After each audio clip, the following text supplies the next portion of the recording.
বসলাম, বসার বললাম ভাই ঘটনা এই আপনার ছেলে কাজগুলা করছে, তো এটা বিশ্বাস করে না। সামাজিকভাবে বিচার পায়নি হাসির পরিবার, আর আইনিভাবে যে এই বিচার পাওয়া যেত সেই বিষয়টিও জানা ছিল না তাদের। কিন্তু যখন জানা হলো ততদিনে সবকিছুই শেষ হয়ে গেছে। মামলার দ্বারা আমার জানা ছিল না কোনো কিছুই, মামলার সঙ্গে অভিজ্ঞতা নাই।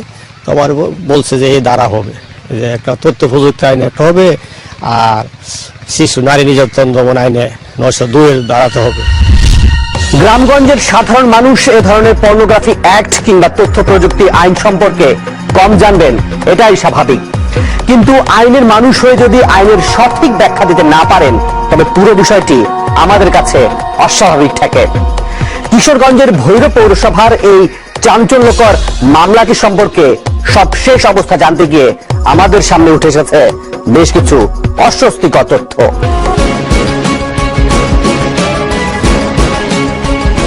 কিশোরগঞ্জের জেলা জজ আদালত টিম 360 ডিগ্রি হাজির হলো আসামি পক্ষের আইনজীবী ক্ষিতীশ চন্দ্র দেবনাথের চেম্বারে।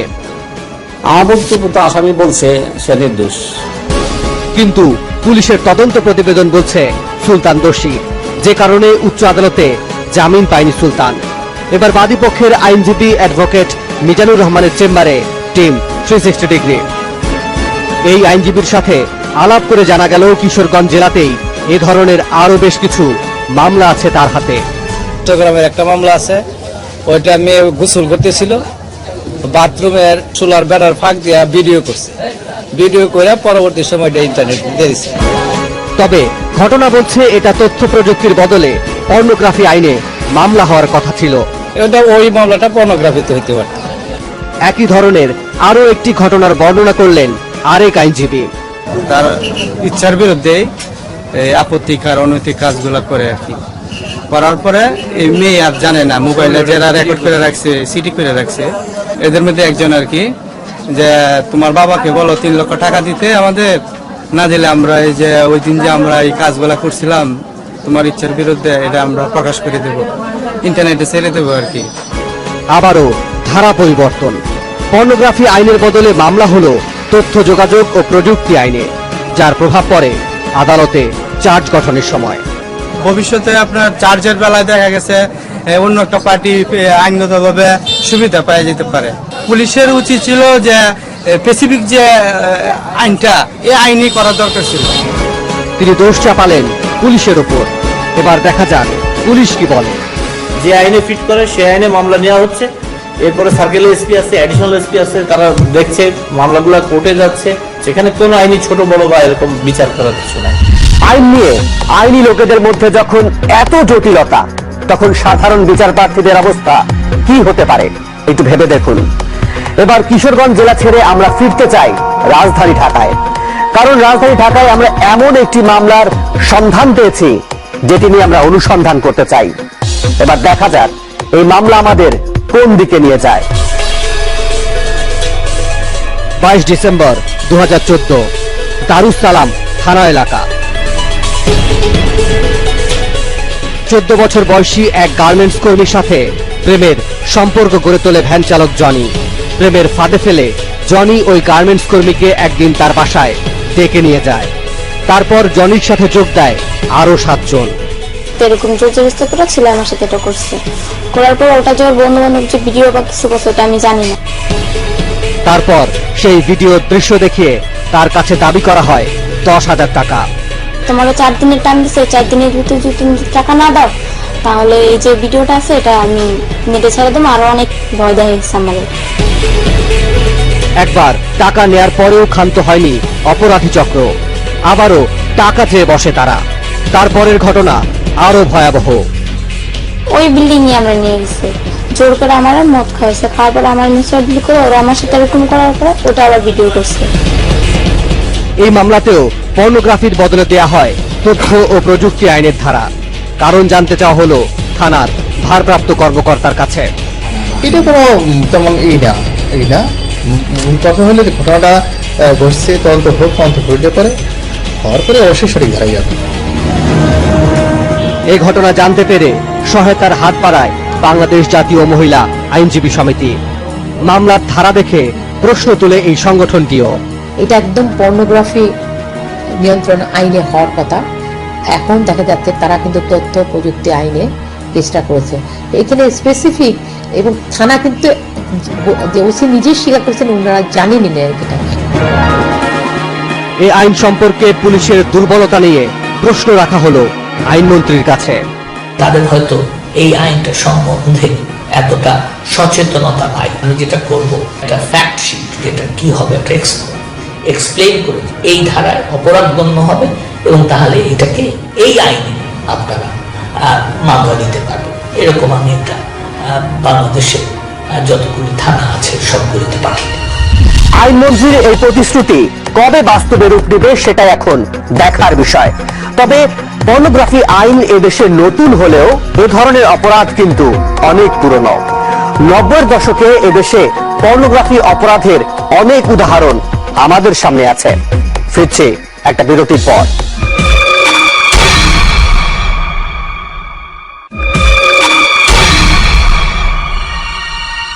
ইন্টারনেট কিংবা মোবাইল ফোনে ব্যাপক ব্যবহারের আগে এদেশে মূলত পর্নোগ্রাফির দৃশ্য দেখা যেত সিডি, ভিসিআর কিংবা পেন ড্রাইভে। এক্ষেত্রে তারকাদের মুখমণ্ডল জোড়াতালি দিয়ে কিংবা কোনো গোপন দৃশ্য ভিডিও করে লাখ লাখ টাকায় কেনাবেচা করা হতো। আর বিষয়টি যখন একেবারেই নিয়ন্ত্রণের বাইরে চলে যাচ্ছিল তখন তৎপর হয়ে ওঠে প্রশাসন।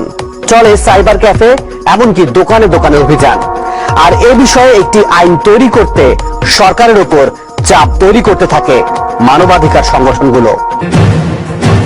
সাইবার অপরাধ দমনে সর্বপ্রথম 2006 সালে পাশ করা হয় তথ্য যোগাযোগ ও প্রযুক্তি আইন। এই আইনের 57 একে বলা আছে, কোনো ব্যক্তি ইচ্ছাকৃতভাবে ওয়েবসাইটে অথবা অন্য কোনো ইলেকট্রনিক্স বিন্যাসে এমন কিছু প্রকাশ বা সম্প্রচার করেন যা মিথ্যা, অশ্লীল বা সংশ্লিষ্ট অবস্থা বিবেচনায় কেউ পড়লে, দেখলে বা শুনলে নীতিভ্রষ্ট বা অসৎ হওয়ার জন্য উদ্বুদ্ধ হতে পারেন, আইন শৃঙ্খলার অবনতি ঘটে, রাষ্ট্র ও ব্যক্তির ভাবমূর্তি ক্ষুণ্ণ হয় বা ধর্মীয় অনুভূতিতে আঘাত করে, তাহলে এ ধরনের কাজ অপরাধের মধ্যে পড়বে। আর 57-এর বলা আছে, এ ধরনের অপরাধ করলে দোষী ব্যক্তির সর্বোচ্চ 10 বছরের জেল এবং সর্বোচ্চ 1 কোটি টাকা অর্থদণ্ডে দণ্ডিত হবেন। 2009 সালে এই আইনের সংশোধনী এনে সর্বোচ্চ সাজার মেয়াদ 14 বছর করা হয়। তবে এই আইন পর্নোগ্রাফি রোধে যথার্থ নয় বলে উচ্চ আদালতের নির্দেশনা চেয়ে একটি আবেদন করে বাংলাদেশ জাতীয় মহিলা আইনজীবী সমিতি। এদিকে দেশে পর্নোগ্রাফির বিষয়ে মাঠ পর্যায়ে জরিপ চালায় মানবাধিকার প্রতিষ্ঠান মানুষের জন্য ফাউন্ডেশন।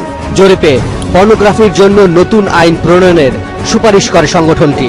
তো আমরা একটা পলিসি ইনফ্লুয়েন্স করার একটা উদ্দেশ্য নিয়ে এই গবেষণা করেছিলাম। 2012 সালে পাশ করা হয় পর্নোগ্রাফি নিয়ন্ত্রণ আইন। আইনের 4 নম্বর ধারায় বলা আছে, পর্নোগ্রাফি উৎপাদন, সংরক্ষণ, বাজারজাতকরণ, বহন, সরবরাহ, ক্রয়, বিক্রয়, ধারণ কিংবা প্রদর্শন করা যাবে না।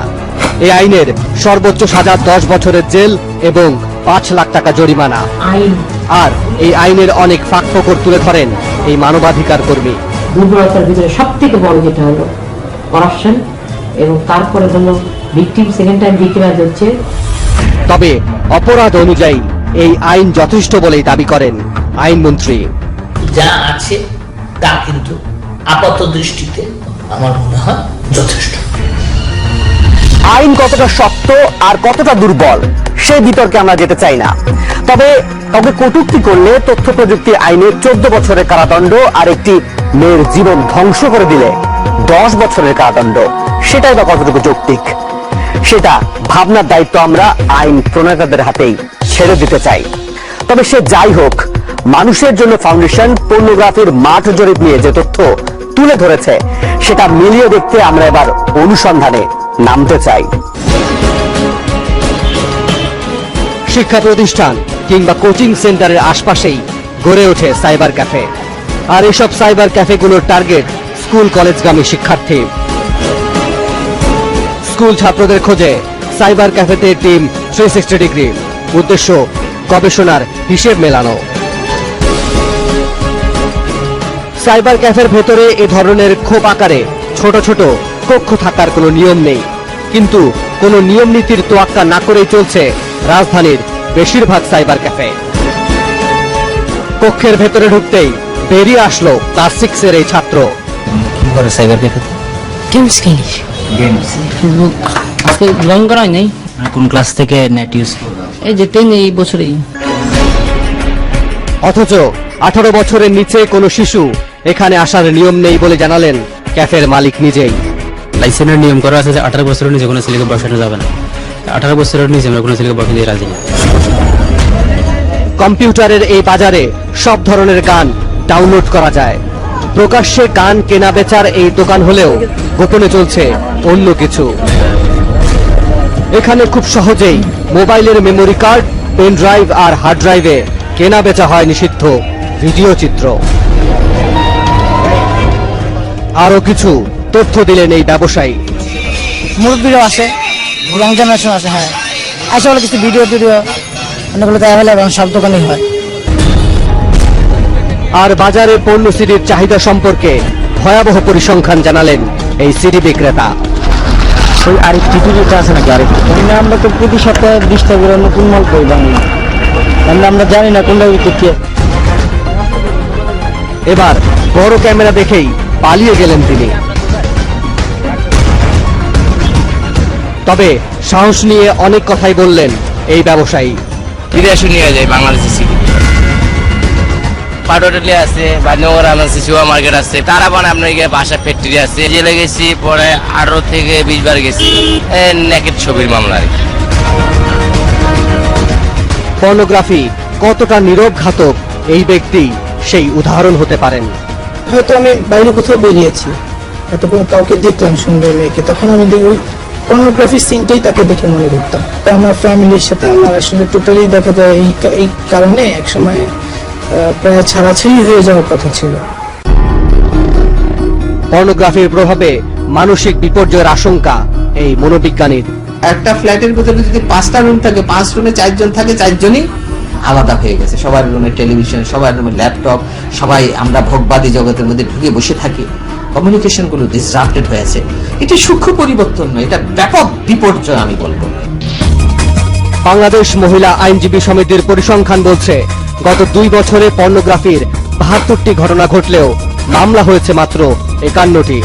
আর ইউটিউব, ফেসবুক কিংবা সিডিতে পর্ণ ছবি প্রকাশ হওয়ায় 36 জন আত্মহত্যার চেষ্টা করলে মারা যায় 10 জন। তবে বাস্তবে এ সংখ্যা আরো বেশি বলে দাবি করে সংগঠনটি। এরকম যেমন আছে এবং দেশের বাইরেও কিন্তু দুবাই সহ এবং ইন্ডিয়ার অনেকগুলো জায়গায় কিন্তু আমাদের কাছে কেস আছে। এবার ঢাকা মেট্রোপলিটন ম্যাজিস্ট্রেট আদালতের পরিসংখ্যানের দিকে নজর দেয়া যাক। গত 2 বছরে পর্নোগ্রাফি আইনে ঢাকা মহানগরের মামলার সংখ্যা 29টি, আর রায় হয়নি একটিরও। 29 এপ্রিল 2012 পর্নোগ্রাফি আইনে প্রথম মামলা হয় উত্তরার পূর্ব থানায়। শুরু হলেও মাঝপথে এসে আটকে গেছে মামলার বিচার কাজ। এই ধরনের মামলা সাধারণত ভিকটিমরা সাক্ষী দিতে কম আসতে চায় না আর কি, নিরুৎসাহিত হয়। যারা সাক্ষী দিতে আসলে তো সমাজের চোখে আবার তারা ধরা পড়ে যায় যে এই অপরাধ তারা করছে। অনেক ভালো ভালো কেস কিন্তু একটা পর্যায়ে যায়, তারপরে কিন্তু জামিন হয়ে গেছে। সাক্ষী ও ভুক্তভোগী সুরক্ষাটা একটা বড় চ্যালেঞ্জ। এই পাবলিক প্রসিকিউটর এবং মানবাধিকার কর্মীর কথা স্পষ্ট। সাক্ষী সুরক্ষা, সামাজিক বিড়ম্বনা, মামলায় সাক্ষীর হাজির না হওয়া, এমনকি নিজেদের মধ্যে আপোষ করে নেয়ার ফলে অপরাধ করেও পার পেয়ে যাচ্ছে অপরাধী চক্র। ফলে এই ধরনের ঘটনা বেড়ে চলছে। এখন প্রশ্ন হলো, এই ধরনের ছবি কিংবা ভিডিও ধারণ করে কোন মাধ্যমে অপরাধীরা তা ছড়িয়ে দিচ্ছে, আর সেটা থেকে বের হয়ে আসার উপায় বাকি, সেটা আমরা জানতে চাই। ফিরছি একটা বিরতির পর।